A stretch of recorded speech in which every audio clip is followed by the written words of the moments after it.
The Nick Scott Effect. The Nick Scott Effect. Available on Spotify, YouTube, Apple Podcasts, Google Podcasts, Facebook Watch, and everywhere podcasts are found. Interview requests and show notes available at djnickscott.com.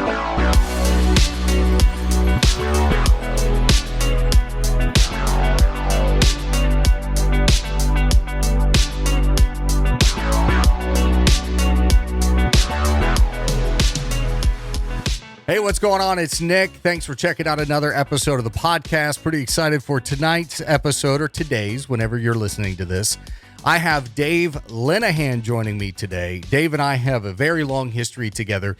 He was the principal or the dean or the guy in charge of the Ohio Center for Broadcasting when I was a student there in 2002 and 2003. He's a tenured radio professional, but his passion has always been songwriting. He's in Nashville, Tennessee now as a songwriter, and he's extremely talented. So I'm excited to have him a part of today's show. First, we have to thank our sponsor, Mountain State Oral and Facial Surgery and the Facial Center. You might think to yourself, why, Nick, would you partner with the Facial Center and Mountain State Oral and Facial Surgery? So Mountain State hired me as a DJ 10 years ago, and every year since, minus COVID years, to be their DJ for the company Christmas party. So I reached out to them. We were talking back and forth about the Christmas party. My podcast was brought up. Thankfully, this has kind of gained some steam and momentum. They had some interest. I had some interest. And I also wanted this gone. Oop, let me go to a different screen here if you're watching. There, that's better. I wanted this gone right here. See that black rose that's on my left forearm? That's a cover-up tattoo. I had some initials under there. Horrible decision on my part, by the way. And I want it removed. Well, the Facial Center does tattoo removals amongst many, many, many, many other things. And so we started talking about how we could mutually benefit one another, and they do great work. And I'm so excited to have them as a sponsor on the podcast. So I want to tell you a little bit about the Facial Center. They're a full-service medical spa that meets your aesthetic needs. They offer skincare products, facials, injectables, laser treatments, hormone replacements, PDO thread lifts, weight loss, and facial cosmetic surgeries. Check them out at thefacialcenter.com. All right, let's dive into it with Dave Lenahan, man. I'm so excited to talk about old times and the experience in Nashville as a songwriter and everything else he brings to the table. Super talented guy. So without further ado, the great Dave Lenahan. This seems to be a ball cap kind of thing. Let's do it. Dude, thanks for jumping on here, man. I really appreciate it. Thanks for asking me, man. Oh, man, this podcast, you were at the beginning of my radio career, the absolute beginning. I can't wait to catch up and see what y'all been doing. And I decided after 15 years on the air to kind of do podcasts and leave terrestrial radio. I won't go into the ugly, but it wasn't the best experience. I know. I've been through it too. Yeah. I do a podcast too. I don't know if you noticed or saw it, but it's been doing very well, and I just absolutely love it. I don't do a video podcast as I'm a radio guy, but well, in this day and age, with YouTube and all the social medias, the algorithms love video. So that's why I put it out there. Maybe I'll do that eventually. So let's tell the people our history. And I don't know what you would call yourself when I was a student. You were the dean or the principal or the guy. I was called the director. The director, yes. Of the old, that was the Ohio Center then, wasn't it? Ohio Center for Broadcasting. Yeah. And I was there twice over the years. When I started with them, it was the Connecticut school. And then I left and went into radio for a while. And then when I made my exit full time, they hired me back. But by then it was a name change. And it was cool. So I got to meet a lot of neat people like you. Yeah. I enjoyed it. Yeah. There were only maybe a handful that stuck out to me from that experience. And here, 20 years later, you're one of them. Can you believe it's been that long? It's been 20 years. Dude, there's no way. 20 years this year I've been in radio or broadcasting and DJing and podcasting and everything. Bless you, man. And you become quite the DJ, I understand. I've been following you on the socials and, weddings, parties. You're the man. Very blessed. A lot of hard work as far as learning the trade, but then applying it. You know what I mean? So I've been very blessed. By the way, before we dive any further, cheers. I got a little bourbon for our conversation. Oh, what kind? So there's a distillery in Lewisburg, West Virginia, which is about 2 hours south of me, called Smooth Ambler. And this is their cask strength right here. That looks very delicious, my friend. Yes. Which, by the way, if anyone from Smooth Ambler is listening, I'd take sponsorships. Those are always good. Yeah. So, my first experience with you was I enrolled and began at the Ohio Center for Broadcasting. And if I remember at the time, even though you were the director, you were still doing part-time on B105. Yeah, I sure was. Yeah. Yeah. I always like to stay involved in the industry because I thought it meant more as an instructor and a director if you were learning for people that were in the industry. So, and then I tried to make it a policy that all of my teachers were in the industry. So, they could pull you along. Like you got a good internship, didn't you, with one of our instructors? And so I was an intern at B105. Great. Yeah. And then I left there as an intern and was the program director for remember the internet radio station we had? Yes. 80s.beonair.com. I do remember. That was fun. So I did that up until graduation. But yeah, I still talk to Phil Tucker every once in a while. Remember Phil? Phil. Yeah. He was awesome. Still see him on the socials and stuff. And, I still keep up with Box. I love Wayne Boxmiller, man. Isn't he awesome? He is. And, he's just a great guy. He came down not too long ago in Nashville and visited, and we showed him around. Yeah. Yeah. So yeah, we stay in touch. So since then, over the course of the last 20 years, have you focused mainly on your songwriting, or have you done any broadcasting? No, I've done, I have this little radio show called Nashville Connection, but it's like a 10-minute, 15-minute report that I do live on two stations. One's up in Cleveland and the other's near St. Louis. And, it's fun. It's just, what's happening in Music City kind of stuff. So it's a terrestrial, nothing. Is it something that we could find online? Well, if you go to I have a bunch of Facebook pages, but if you go to, you can find me, Dave Lenahan, on, it's Lenahan on Facebook. And I think you'll find pages for my radio show, which is the Nashville Connection Radio Show. If you find that page, I will always post the shows on there, or at least one show a week, either from OBL or the other NOI. And then I have the podcast page on there as well. Always links to the various podcasts. That's awesome. So, I'm a podcast. That's crazy how I was personally so just intertwined into radio. Mm-hmm. And now I can't tell you the last time I listened to terrestrial radio. I mean, it's been years, but I consume podcasts daily. I do too. Yeah. Especially on trips and things. Yeah. Oh gosh. When I'm working out, I like to have my podcast on where I'm working out. It makes it go, I love podcasts. I love it. And I think it's exactly what our industry needed. You know what I mean? To kind of give a little spark away from the status quo. And honestly, in my experience with toxic leadership, I mean, a lot of thankfully in Cincinnati, I didn't experience a lot of that, but when I came to West Virginia, I did. I'm not talking bad about anybody, but it was just not, the leadership I encountered here was not conducive for me being a productive jock. Does that make sense? So you're coming from a bigger market too, and things are run a little bit, different, so professionally. But anyways, but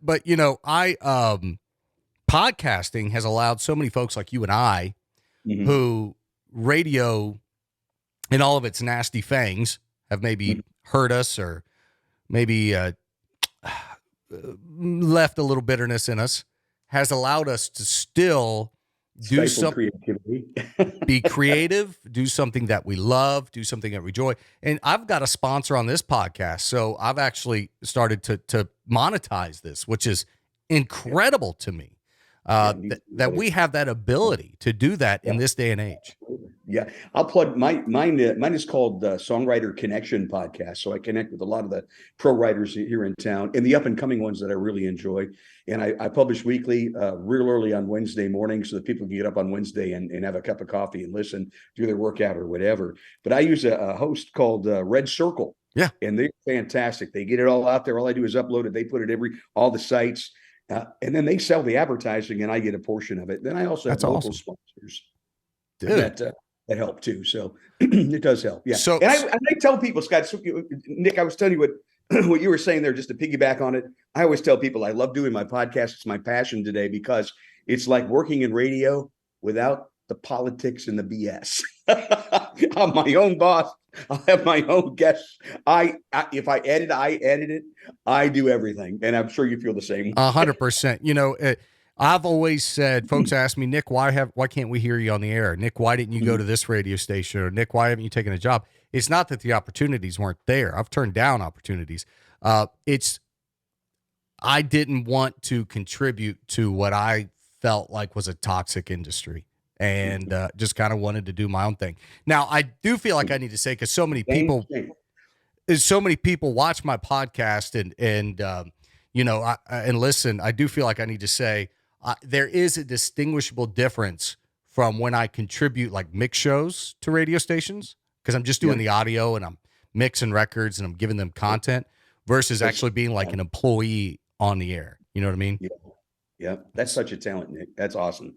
No, I appreciate that. So what we're going to do in the show notes, as you know, being a podcaster yourself, I'll put the links to your podcast and I'll put all that in there for folks to check out. But I want to tell you, there's two stories that came to mind when I knew I had you on that I wanted to share with you, because I know you're going to get a kick out of them. Through my entire career of last 20 years, so come April 2023, I started at the Ohio Center for Broadcasting in September 2002. So it's been exactly 20 years since I started the journey, or more. I graduated OCB in June of 2003, and I got my first radio. Was I still there? Yes. Then? Yeah. I was. Okay. Mm-hmm. All right. We had our graduation in Metropolis nightclub. Do you remember that? There were like underwear and bras hanging from the ceiling. I do remember that. Yes. We're sitting there like, congratulations, Nick, you graduated. There's someone's underwear hanging from the ceiling. Nothing but the best. Nothing but the classiest best. It was the classiest best. But so I got my first gig at the Rebel 105.9, which is no longer around. But I started on my birthday. My birthday's August 3rd. So August 3rd, 2023 will be exactly 20 years in radio or broadcasting. But April of 2023 will be my 20 years in the DJ industry. So I don't know if you remember, when I was at OCB, I started working for a reception hall, learning to do weddings. I do remember you were doing that. So I got some milestones coming up in the industry I'm pretty excited about. But during that time, I don't know why I got into all that, but during that time, there was one phrase that you kept saying to us every day that stuck with me for 20 years. Do you know what that is? Passion, live the dream. That's it, baby. That is it. Passion, live the dream. That has stuck with me for 20 years. So I wanted to ask you. Do my heart good. Mm-hmm. I wanted to ask you, as the author of that quote in my life, where did that come from? I don't know. I've always been a big believer in anything that you do, doing it with passion. And if you didn't feel true passion for it, maybe that's not the thing that you were meant to do, you know?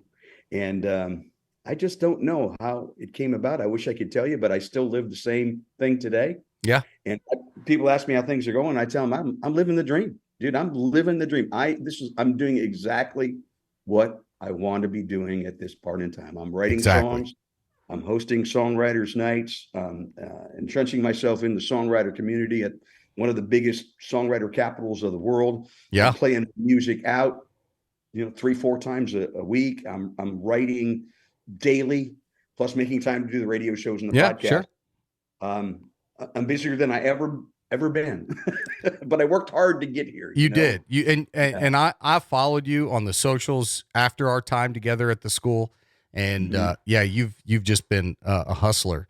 The only thing I wish I could change about the Ohio Center for Broadcasting was maybe a course or a class on the internal politics of broadcasting, like how to would have been great. Prepare yourself for that side of the industry. And Nick, but in a lot of it too, it changes so fast.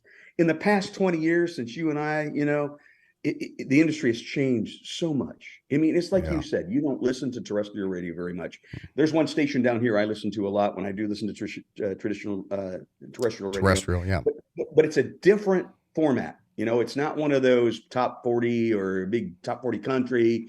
It's called Roots Radio. It's Americana music, which spans a lot of different genres, from bluegrass to stuff that's too country to be on country radio, to blues and folk. It's just a good mixture of stuff.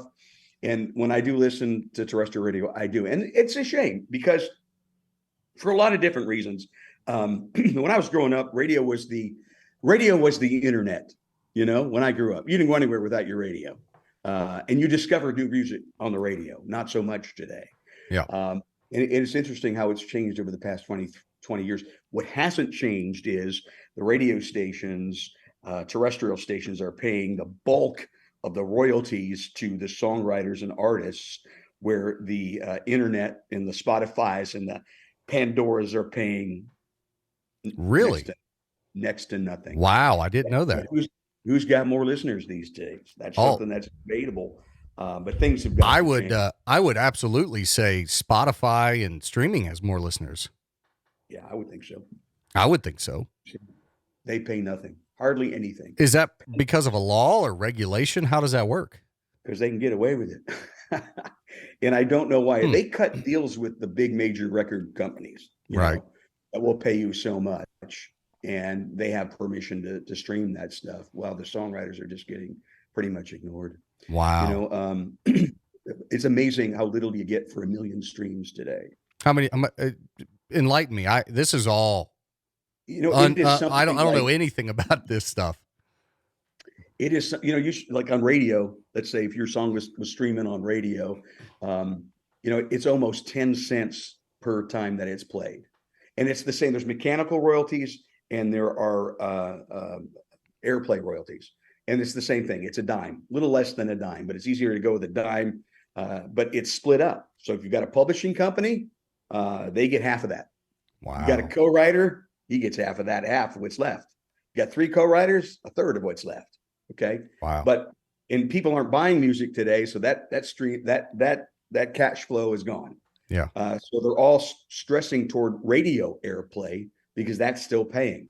Every time they give you a play, it's that 10 cents. Okay. Yeah. And, but on streaming, for every time that song is played, it's like 0.48 cents. Wow. With the same split, right? You had a co-writer, it's wild. So, I mean, that's why I hear every day, I've got over 1 million streams on my song on Spotify. I got a check for $78. Wow. That's incredible. Is there anything that Congress or anyone's doing to maybe right that? We did get a little bit of a raise this year. Wasn't much. By the way you say that, I can. That's not bad. Just a little bit more. Yeah. It's that's amazing to me because, I know being removed from terrestrial radio and now being fully immersed in podcasting, I contribute to several other podcasts. Those are DJ related podcasts. We're making mix content. This is the only vocal audio, spoken podcast I do is my own. that's cool. But being in this world and also in the streaming side of things, I always use Spotify. I always use Apple Music. Mm-hmm. It is wild to me that the music industry is leaning on old tech, if you want to call it old tech, terrestrial radio, that a fraction of people listen to. The majority of consumers are not consuming terrestrial radio other than maybe a traffic report at 5:00. or at 7 a.m. on the way to work. The Well, majority traffic and weather together, which you can get on your phone. Yep, but you can get on and in the cars today, you can get it right there on your dashboard too. It's so sad, Nick, because I love radio, and that's the medium I grew up with. And we were always taught when I was growing is that radio is now it's immediate and not as much as your phone, right? No. Unfortunately, it's becoming more and more obsolete every day, and it's so sad to see. Or the technology in someone's car, because most of the time folks would listen in their car. Well, now you can get traffic, weather, and everything you need right there on your dash. Yeah, absolutely. Right in your dash. You know, when I left radio, it was a kick in the gut because, you know, I knew it was the end. You know, could I have got another job? Easy. Have I had other opportunities? Yes. But I knew when I left my last radio station, that was the grave marker, because I knew if I didn't get out then, I never would. And I could see the writing on the wall in that the industry was dying. There's no new talent. Like, I can't tell you all the time. They don't want talent. Well, yeah. Just shut up, play the song. Yeah, they don't want talent. They're not filling positions, but also, even if they did want talent, there's no one coming in like we were. You know what I mean? No one's going into this industry anymore. So I knew, hey, this is my opportunity to do something different, to do something on the leading edge, to do something in the front, you know, with podcasts or streaming. And so that's why I ran with it. But it hurt, man. I cried. I won't lie. I cried because I loved it. I still love it. But I knew there was no future as a jock, as a live jock left in it. And I've told people, you know, the last radio station I was at for 12 years. And first, I was there a long time. Longevity, brother. Yeah, 12 years. And the first 2 or 3 years I was on the air, it was very content heavy. So I did a lot of phone calls, a lot of phoners. I did a lot of contests. I did a lot of bits. I did a thing called E-News twice a shift. I did a midday, so at 11 and 2. I would read, 60 seconds of just snippets of what was going on in the entertainment. I did a lot of funny stuff. I did a lot of prank calls. It was a show. It was a content heavy show. Radio fun. Did you do mornings? Was it a morning show? Middays. Midday? That's cool. But I tried to get like the working people sitting in their cubicle involved. Yes. And we did. That's what you do. We did. That's good radio. I would say the last 5 years I was there, I became what we call in the industry, and you know this term, I became a liner jock. And what that is, to those who may not know, a liner jock is you have a script in front of you and you're just reading that script. And we were not allowed to stop the music for any reason. So what I mean by stop the music, those who don't know, we had a computer program that played the songs and the commercials and everything. There was an ability to stop the computer after a song had finished for us as jocks to talk or whatever. We were not allowed to stop it. I mean, if the company could have went in and disabled the stop button, or what we call manual mode, they would have. Everything over an intro of a song. Only time I got to talk was over an intro. And by that time in 2014, 2015, 2016, intros were only like 6 seconds long. Oh, God. And we only did it like 3-4 times an hour. So I went into this radio studio and I sat there 5 hours a day to talk 4 times an hour over 5 to 10 second intros. And it was literally, breaks my heart. And those not in the radio industry, we call it that was, this is. And that's the type of jock I was. That was Shania Twain. This is Kenny Chesney. That's it. That's all that I was. All letters for before and after. And I remember looking at, it was either my program director at the time or an OM we had. It was towards the tail end. I mean, I was pretty much done. You know, I had checked out mentally. And I remember looking at him and going, why are you paying me? Like, why am I here? You could have someone voice track this from your parent company and why am I sitting here? You know? But now to tail end that, now a lot of companies are doing exactly that. I have some clients I do some voice tracking and voiceover for from right here in my basement. That's great. So someone's paying here in my dining room. Yeah. Right here. Yeah. Right. So someone's paying me to sit here, and unfortunately I stole someone else's job. But that's technology. So when you first got into radio, I'm sure it was a lot different than that. Oh, it was so different. My first paying gig was actually at a jazz station. You don't see those anymore. No. It was an NPR station. And they heard me on the college radio AM station, and the program director approached me and he said, "Hey, I love your voice. Would you like to do a jazz show in afternoon drive?" And I went, "Gosh, I'm flattered, but I don't know anything about jazz." And he goes, "It's okay. You're going to learn. We're going to teach you. It's easy to learn." And to this day, I love jazz. But I got to pick my own music, and I spun it, and it was cool. You're looking for the perfect segue, that kind of thing, and so that was really cool. And then when I did adult contemporary near Youngstown, ended up near Cleveland doing country in 1980. And even then, Nick, I could pick my own music. Wow. To be able to tell you what I wanted in categories. We had a hot clock. Remember the hot clocks? The hot clock, yeah. Play a yellow record first. Okay, this yellow one sounds good. But not anymore. As you got into the industry, that went away. Can I tell you about my exit in radio? Sure. Can I ask you a real quick question before you do? Sure. At what point? So up to 1980, which I won't make you feel old by telling you I was born in 1982.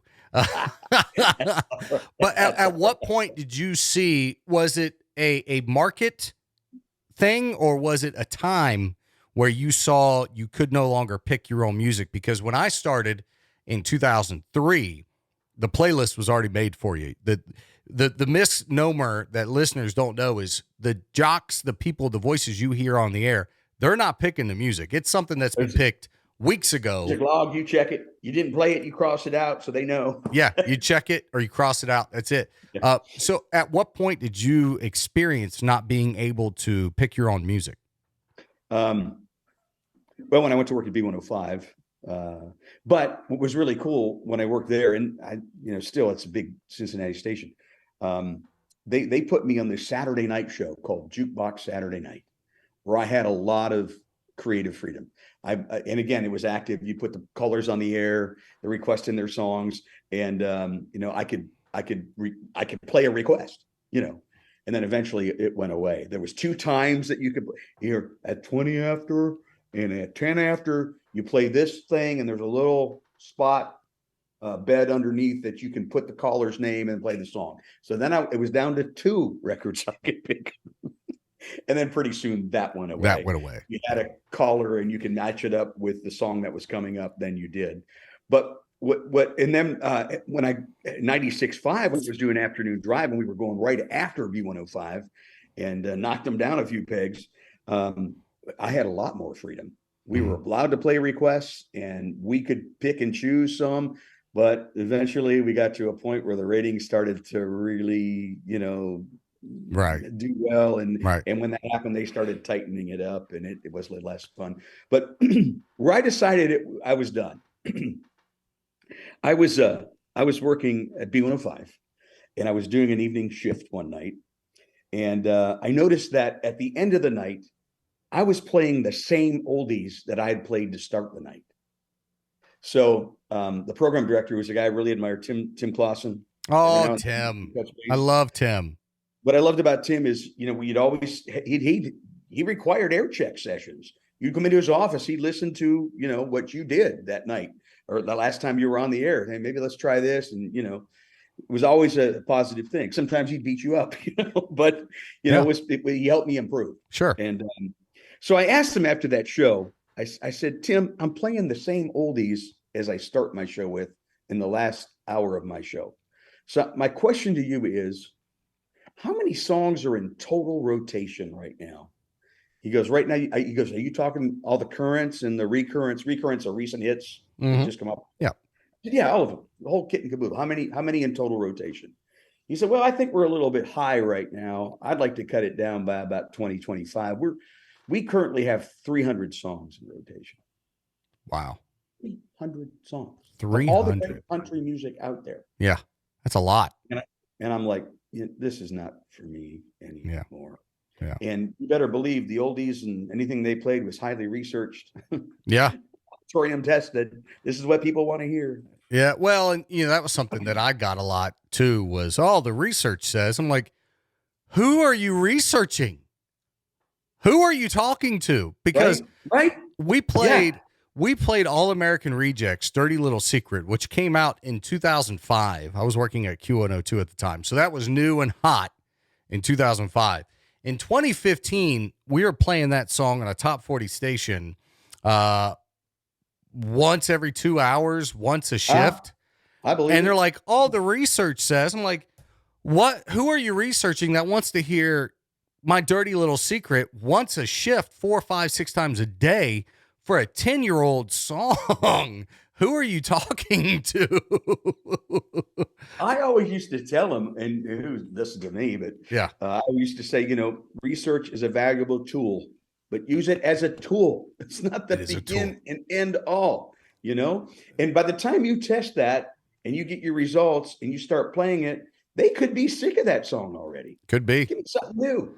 I hear mountain music 15 times a day. It's an old, Yeah. Well, and I mean, if it's a station that's formatted for that, it might work. But I have a funny Tim Clausen story. So, and I hope he's doing well. I haven't talked to him in years. For those who don't know, Tim Clausen was the program director of B105 Cincinnati forever. I think he left. Corporate PD for all the country stations in that chain for a while. Yeah. Just wildly talented guy. Very So I think I was at the Ohio Center for Broadcasting under you, and I want to say it was an interview for my internship. So it was right in the middle of my schooling with you. I went into his office. I met this girl. She says, "This is Nick. He's our new intern, blah, blah, blah." And he sits me down, starts interviewing me. And I'm like, okay, basically like an interview. And at the end of the interview, he goes, "Do you have any questions for me?" And I said, "When do I start?" Good. And every time I saw him after that, for months and months and months after, he'd be like, "That kid's got it. That kid's got it. Let me tell you what he said in the interview. That kid," he's like, "When do I start?" Yeah, he loved it. And I don't know why, but that stuck with him, man. And every time he saw me, if someone else was walking down the hall, I'd be like, "Let me tell you about this kid." Brilliant. Absolutely brilliant. Well, before Zoom cuts me off, I was hoping to do an hour, but I don't think it's going to let me. Okay. It says I have 8 minutes left. There's one story I love to share about Dave Lenahan. And real quick, before I tell the story, who do you use for video on your podcast so I don't run out of time again in the future? I put it up on YouTube. Yeah, but how do you record like this interaction? I don't. I do everything through my Rodecaster Pro. Okay. And then I throw it up to Red Circle. They distribute it everywhere except for YouTube. And YouTube, I just go into iMovie, and I do a quick slideshow kind of thing. Okay. Put that up on. Maybe someday I'll do what you're doing. Yeah. Well, I'll figure this out. It wants me to pay. I might have to end up paying. It is. Well, what you can do is sign out and then send me a new one and sign back in. Yeah, if we get to that, we'll do that. Okay. But anyways, so here's a Dave Lenahan story I like to tell. Okay. So we're, 16, 17 years removed from being in each other's lives, as far as me as a student and you as a director of the Ohio Center for Broadcasting.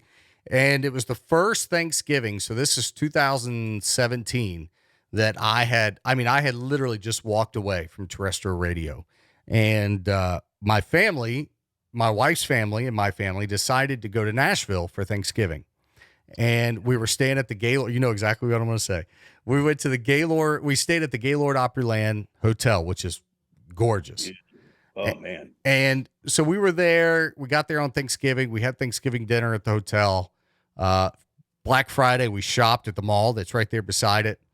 We went a few places, sight saw. Saturday, we had some stuff with the family reserve, but I remember we had some time in the morning or in the afternoon, and my wife's like, "What do you want to do today?" I said, "I have to go to the Ryman Auditorium. Like, I have to go. I'm in Nashville. The musician in me, the guitarist, the DJ, the broadcaster, the radio nerd, I have got to go to the Ryman. I mean, it's like calling me." And she's like, all right, let's go. So we get my daughter in the car. My son was like 1 at the time. He was a baby. And we get to the Ryman, and we're standing in line to go in. We just bought our tickets, and they had like a queue, and you had to wait like your turn to go in because there was like a history lesson before you went through the video you watched. So we're waiting to go in, and I'm standing there with my wife, just in our own little family world, being tourists. And there's all these people around. People are talking with their families. They're sightseeing. And out of the air, out of the silence, I hear the voice of God boom through the hallway. Nick Scott. And I'm like, yes, Lord? Are you calling me home? Is this the way it ends? And I turn around, and it's Dave frickin' Lenahan. And I'm like, holy crap, dude. And I run up, and, we gave each other a big hug. And I didn't know you were working there. Yeah. And what a small freaking world, man. That was so awesome. That was the best job I ever had, Nick. I loved that job. And it was great to see you that day. It was just a big surprise for me. It had been a minute. How did you recognize me? Did you just see me standing there? I saw you standing there going, oh, that's Nick Scott. How about that? You were like, Nick Scott. Yes, Lord. Like, I put you right to the front of the line, didn't I? Yes, you did. And it's good to know people. So are you not working at the Ryman anymore? No. After the COVID hit, they furloughed us. You know what? And what a great company. They paid us for like 2 months. Oh, wow. And then they finally said, we're just going to close for a while. And then when they called me back, by then I was so busy with the songwriting, the podcast, and the radio shows that I really couldn't even give them a day a week. So I stepped away, but I miss it. I really do. I loved working at the Mother Church. It was incredible experience. One thing I didn't want to dive into that's always intrigued me, because the Dave Lenahan that I know and I was always experienced to was the broadcaster, the broadcast professional. And there was always this songwriting side of you that I only learned after our time at the Ohio Center for Broadcasting. And as you see behind me, I'm also a musician. Love that Strat right there. That's gorgeous. Yeah. So just side note, that's my American Strat. That's beautiful. That's a beautiful guitar. I'll show it to you. I just got this back in May. This color style is called Dark Night. So I call it Dark Night. I won't. It is American made, American Strat. It's got your Strat style noiseless pickups in it, tremolo system. I did a little bit of work to it. I put the locking tuners on it. Oh yeah. The maple neck. And it has the push pull, so you can get the bridge and the neck as well. So I play this at our church. Nice. And then over here, that was a birthday present from my wife. That's my Taylor. 214 CE. I played that at our church last Sunday, and I'm playing it this coming Sunday. So, yeah, man, it's fun to be able to DJ and do parties and be a party rocker, quote unquote. But it's also good to be a musician, and if you're someone of faith, to do that, praise and worship wise as well. So, one thing about your resume as a songwriter that was always intriguing to me: how did you get into songwriting? How did that start? Are there any songs that you wrote for folks that people may have heard? All that stuff, man. It's interesting to me. Maybe. How it started for me is my brother and I got guitars for Christmas one year. I was 11. He was 9.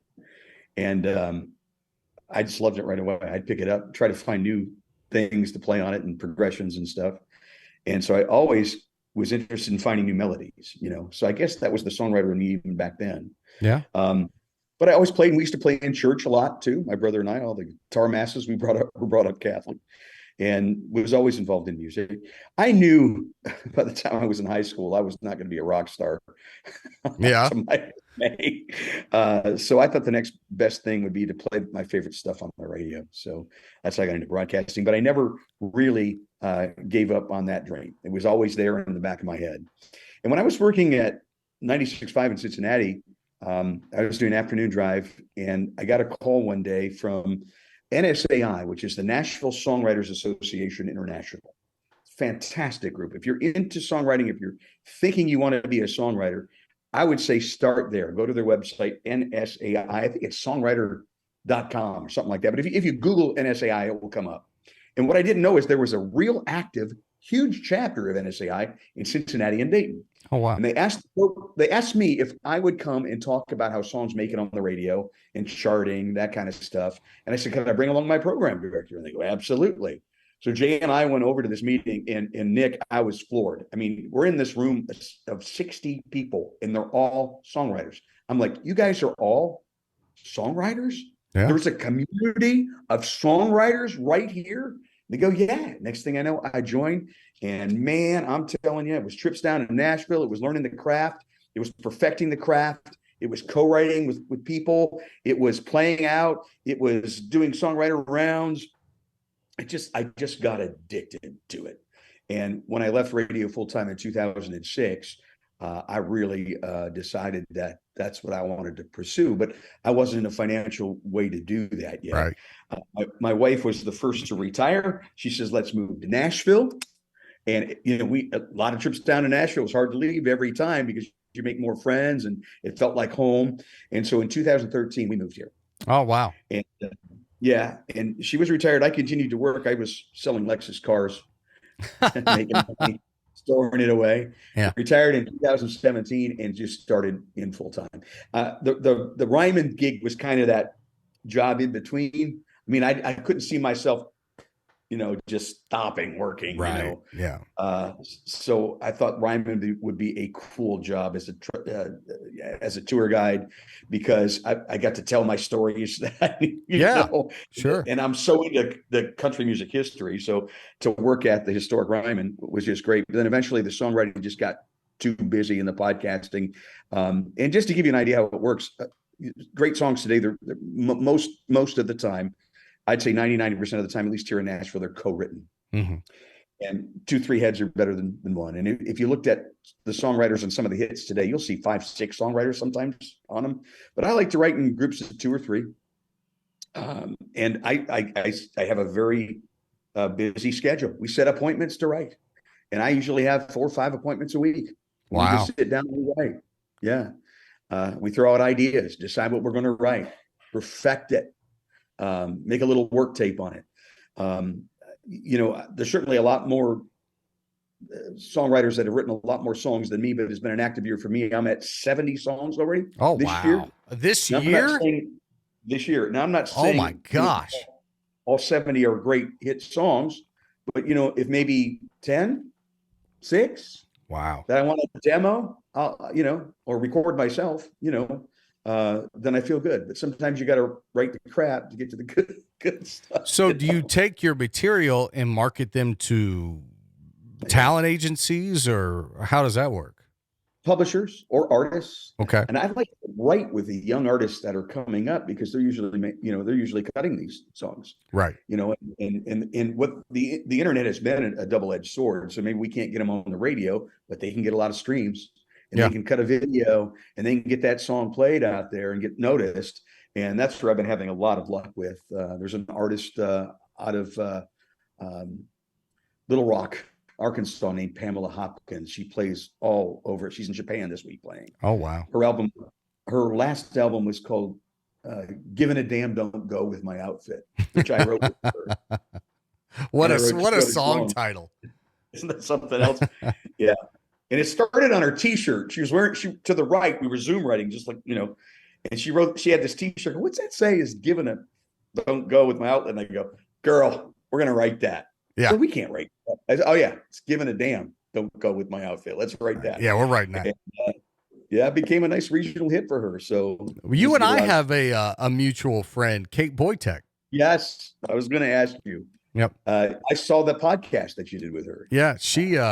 It's funny story. So she's from about an hour south of me, Logan, West Virginia, and a very small coal town. It's a story of Southern West Virginia that's sad, but also inspirational in that it's an area of West Virginia that's starting to rebound and revitalize, and they're finding their way post coal, if you will. I mean, coal is still there.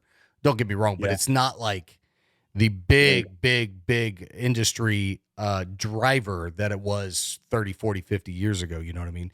And there's sections of Southern West Virginia that look like third world countries because coal was the only thing that community, one is called Welch, West Virginia, where coal was king. I mean, they thought Welch back in the day was going to be the New York City of West Virginia. And then when coal kind of dried up and the industry went away, now it's a ghost town, and Logan kind of started to go that way, but Logan had a big community, a lot of people that are very proud to be from Logan, which is awesome. And Logan is one of those communities that I'm so, it warms my heart to see them, doing wonderful things in Logan, and Kate's from the Logan area. So some friends of mine own a bar down there, and, this friend, she was a wedding photographer. We met through the wedding industry, and her and her husband decided to open a bar, and they brought me down to DJ a set. This was probably last March or so, and packed house. We got a couple hundred people in there. Great night, great vibe. They were very receptive to me, which is, as an artist, what you want, right? And I had a request to play Strawberry Wine. Now, Strawberry Wine as a party DJ or a hype DJ is not really in my repertoire. Not really a party song, is it? But I knew that if I played Strawberry Wine, that I would have every single female in that building singing that to the top of their lungs.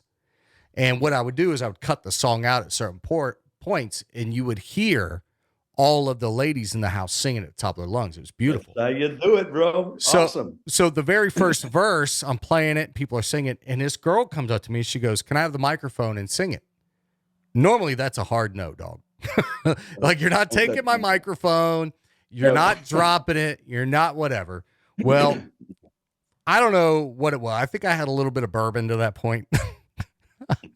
So I was like, sure, here you go. I gave her my microphone, and this girl just slayed it, man. Just slayed it. I'm like, I'm pulling the music back, and she's just hitting the notes, and I'm like, damn, and she hands me the mic back, and I'm like, girl, and I gave her a fist pump.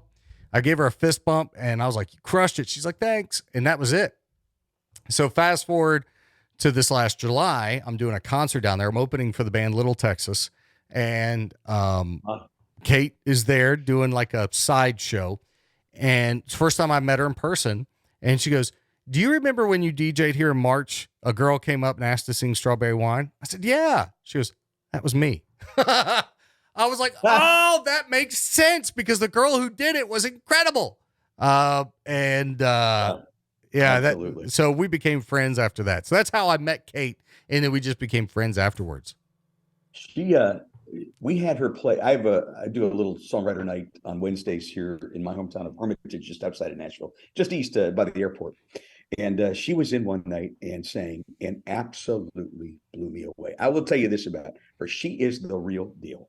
She's got a voice that I would put up against any in country music today. I'm telling you, that girl has got the talent. And she's, we're recording this on October 4th. She's playing here in Charleston where I am on Friday night. So she's doing a local gig. So I'll snippet this out and send it to her. She'll be happy that we talked about her. And let me tell you, Kate, next time in town, we're writing. Give me some advance notice. We're going to sit down and write you a hit. Have you heard the song she wrote about her and I'm sure she's okay with me talking about this because it's a song she sings out there, but about her split from her marriage. And I guess look for it. I guess her and Kate, I'm so sorry if I'm butchering this, but I guess her ex, there was something with a lady at the church there, maybe. And so she sings about that in the song. It is heart-wrenching, the story. I will find it. But I say that she sings it, and the way it was musically laid out and produced is incredible. It's a great country song, but it tells a real story of her life. You know what I mean? So you need to check that out. I'm gonna text her and be like, Dave Lenahan wants to know the song about the church lady. Yeah. Give her my email address. I will. Send me a link. Yeah. I will. Love it. So That are there any songs that you've written out there that we may have heard that's been picked up by an artist we might know? The biggest one I ever had was a song called Baby I'm Gone. And it's been cut 3 times, but the biggest version of it was done by Chancey Williams and the Younger Brothers. Oh, okay, yeah. And they're starting to really make some big inroads. They're working with Cody Johnson, and they play all over the West. They're big rodeo, like the big PBR rodeo that was here at Bridgestone a couple of weeks ago. They played. Okay. I just love these guys and what they're doing. But I was on their first record. They did our song twice, as a matter of fact, a full band song and then an acoustic version. Okay. And it's out there. If you look up Chancey Williams and the Younger Brothers, Baby I'm Gone, you can find it. Yeah, I will find it. Well, man, I've taken up an hour of your time. Man, what good to catch up with you. Plug something, man. Where can we find you? Where can we hear you? Whether it be podcasts or music. And I want to put it in the show notes, but tell the people. Yeah, everywhere that you find podcasts, Songwriter Connection, and I have a new songwriter every week, and we just talk about the craft, just different things that's going on in the music industry, like sync and networking, a lot of different topics. But everybody from hit songwriters in the Songwriter Hall of Fame, like Kent Blasey, Dave Gibson, even Jeannie Seeley walked up my driveway and was on my show. That's awesome. 55-year veteran of the Grand Ole Opry. So, it's out there. Songwriter Connection. If you want to hear the radio show, it's Nashville Connection. I got this thing about connection. I don't know what it is. I like it. So, and then my music's out there too. Reverb Nation, Spotify. I soon have a new record coming out. The artwork's being done now. The songs are all mixed and ready to go. And if you want, you can debut my new single. Let's do it, man. What's the name of the song? Let's do it. It's got a great story. I always wanted to write a train song, but the problem was a real long train, very short attention span. You know what I'm talking about? Like Squirrel. I am the poster child for attention deficit disorder. So I'm right there with you. So me and my friend, Pamela Hopkins, we're talking, and my other good friend, songwriter friend, Scott Barrier. And she goes, "Oh no." She goes, "You don't understand. My band is called Squirrel Train. That's how bad I am." Squirrel And I'm Train. like, next time we get together, Pam, we're writing the theme song for your band. It's going to be called Squirrel Train. I love that. Next time we got together, we got her on Zoom. We wrote the song, me, her, and Scott, and I started playing it out immediately. And you know, when you got a good feeling about a song, when they start singing it back to you and joining you. So I just decided I had to record it, and so we did. I'm looking for more of that Americana feel. It was recorded by a really good friend of mine named Ren Renfrey here in Nashville, Tennessee, Soundcatcher Studios. And so you can play the Squirrel Train if you like. Let's do the Squirrel Train, and we'll end this episode on your music. Okay. I do want to say, excuse me, Dave, you've been a ginormous inspiration in my career. I don't know that I would be where I am today in doing all of the things that I've done over 20 years without you. So can I tell you something? I appreciate that. You're very welcome. But can I tell you something? Yeah. I think you would have, because I can remember your passion, and I can remember how driven you were. And that story about Tim Clausen, I never heard. When can I start? That was perfect. That was so Nick Scott. I mean, I can picture that happening. Yeah. So if I can be, I am so proud of everything you've done, and I follow you on the socials, and I am so happy to see you doing well, my friend. I appreciate that. Well, next time I'm in Nashville, you're going to get a call, and we're going to get dinner. We're going to hang out, and which I think we're have a bourbon together. And a bourbon. That's right. This Thanksgiving, we're going to North Carolina to do a Polar Express with the kids. But I think my wife was wanting to go down to Nashville sometime around Christmas. So I'll hit you up. That'll be just fantastic. So, awesome, man. Dave, I know Dave as a premier broadcasting professional, but you are going to see and hear him as a prolific songwriter. So without further ado, here's Dave's new single. You can get all of his music, his album details, his podcast in the song note or the show notes below, excuse me. and all the links will be there for you to click. So thanks for checking out the podcast, Dave Lenahan. Thank you so much. I love you, brother. Thank you for doing this, man. Love you too, man. Thanks for having me, man. All right. Have a good night, buddy.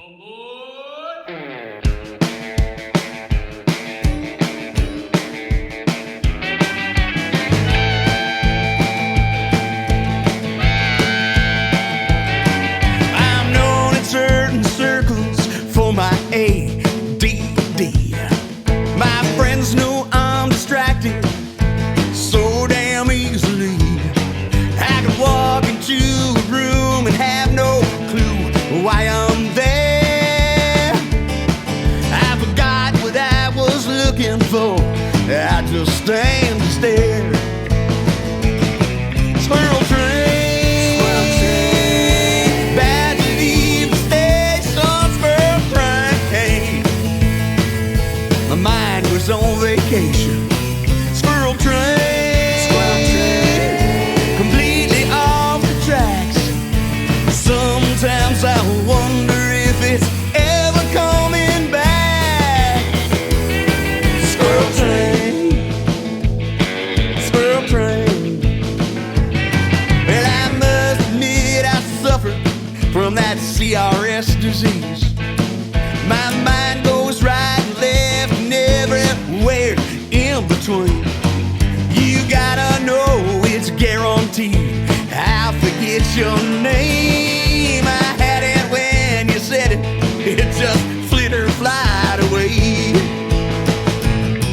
Squirrel train, bad to leave the station. Squirrel train, yeah, my mind was on vacation. Squirrel train, completely off the tracks. Sometimes I wonder if it's ever coming back. Squirrel train, you know what I'm talking about. Well, I swear to you that I'm not blonde and my head ain't filled with hair. In fact, it's just the opposite. There's way too much in here.